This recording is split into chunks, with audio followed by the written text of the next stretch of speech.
Hello hi. आज आम जाऊँ बरमुंडा बस स्टैंड जेनटा कि नुआ ହେଇଛେ ଏବେ ଏବେ ଯେନ୍ଟା ହେଇଛେ ସେଟାକେ ଆସୁନ୍ ଦେଖିଯିମା। ତାପରେ ମୁଇଁ ବି ତ ଏଇଟା ଫାଷ୍ଟ ଯାଉଛେ ମୁଇଁ ବି ନିଜେ ମୁଇଁ ବି କେବେ ନି ଯାଇଥାଏ ତାଲି ଆସୁନ୍ ଦେଖମା କେନ୍ତା ହେଇଛେ ଯେ ଆମେ ଏବେ ପହଞ୍ଚି ଗଲୁ ଇ ବରମୁଣ୍ଡା ବସ୍ ସ୍ଟैंଡକେ। ବାହାରୁ ତ ବହୁତ ସୁନ୍ଦର ଦେଖାଯାଉଛି, ଲାଇଟ୍ ଫାଇଟ୍ ଅଛି ଯେ ଭିତର କେନ୍ତା ହେଇଥିବା ଆସୁନ୍ ଦେଖମା। ଏବେ ଏଇଟା ଆମେ ଏଇଟା ଭିତରକେ ଏଇଟା ଏଣ୍ଟ୍ରି କଲୁ। ହଁ ଭିତର ବି ତ ପୁରା ଚକାଚକ୍ ପୁରା କରିଦେଇଛନ୍, ଭଲ୍ ତ ଲାଗୁଛେ, ପୁରା ଏୟାରପୋର୍ଟ ଟାଇପ୍ର ଲାଗୁଛେ। ତ ଆମେ ପହଞ୍ଚି ଗଲୁ। ତାପରେ ଏଇଟା ମା ମଙ୍କର ଗୋଟେ ଏଇଟା ମିଶନ ଶକ୍ତି ବୋଲିକିରି ଗୋଟେ ଅଛେ, ଯେନ୍ଟାକି ପୁରା ଖାଇବାର୍ଟା ମିଲୁଛେ ଇନେ। ଆମେ ଇନ୍କେ ଟିକେ ଗଲୁ ଦେଖ୍ବାର୍ ଲାଗି କାଣା କାଣା ମିଲୁଛେ ଯେ। ଆସୁନ୍ ଯିମା ଭିତରକେ।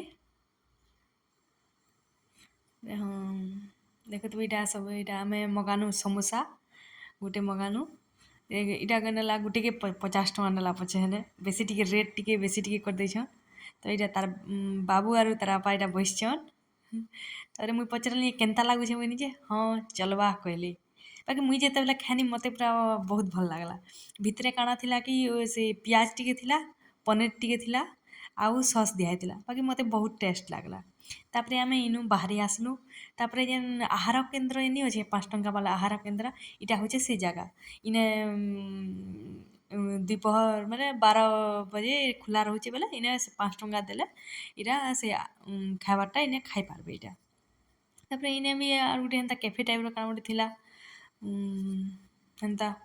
ତାପରେ ଇଟା ବି ଗୁଟେ ଅଛେ ବେଲେ ଆମେ ହେନ୍କେ ହେ ଦୁଇଟା ନିକେ ନି ଯାଇନ, ଆମେ ଖାଲି ହେ ମିଶନ ଶକ୍ତି ଯେନ୍ ହେଟା ହେନ୍କେ ନ ଖାଲି ଯାଇଥିନୁ। ଆଉ ଇଟା ଉତ୍କଳ ଓରୋମା ଇନେ ବି ଖାଇବାର୍ଟା ମାନେ ମିଲୁଛେ, ଆମେ ଇନ୍କେ ନି ଯାଇନ, ଖାଲି ହେନେ ଏକା ଖାଇନୁ ଏକା ଆସ୍ନୁ। ତାପରେ ଛୁଆମାନଙ୍କର ଲାଗି ଖେଲ୍ବାର୍ ଲାଗି ବି ପୁରା ସୁବିଧା ଅଛେ, ଯେନେକି ଛୁଆମାନଙ୍କୁ ବୁଲେଇ ବୁଲାଇ ନେବ ବୋଲେ ବଢ଼ିଆ ପୁରା ସେନେ ଆରାମରେ ଖେଲ୍ବେ।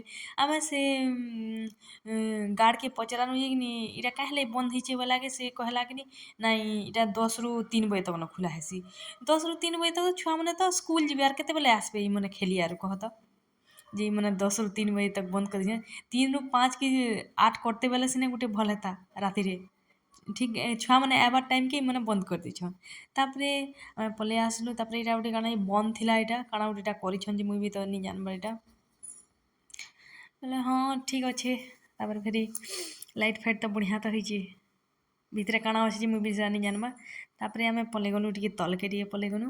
ତଲେ ଯେନ୍ଟାକି ଇ ତଲେ ତ ପୁରା ଲାଇଟ୍ ଫାଇଟ୍ ଜଲେଇକି ପୁରା ବଢ଼ିଆ ହେଇଛେ, ପୁରା ବହୁତ ସୁନ୍ଦର ହେଇଛେ। ଇଟା ଯାତ୍ରୀମାନେ ଇଟା ଅଟ୍କିଛନ୍, ତାକର୍ ଯାର୍ ଯାର୍ ବସ୍କେ ସେ ଇଟା ବସ୍ ମାନେ ଇଟା ସବୁ ଇଟା ଅଛେ ଇନେ। ତାପରେ ବହୁତ୍ ଲାଇଟ୍ ଫାଇଟ୍ ଦେଇକି ତ ବହୁତ ସୁନ୍ଦର ଦେଖାଯାଉଛେ ପୁରା ବସ୍ ଷ୍ଟେସନଟା ପୁରା।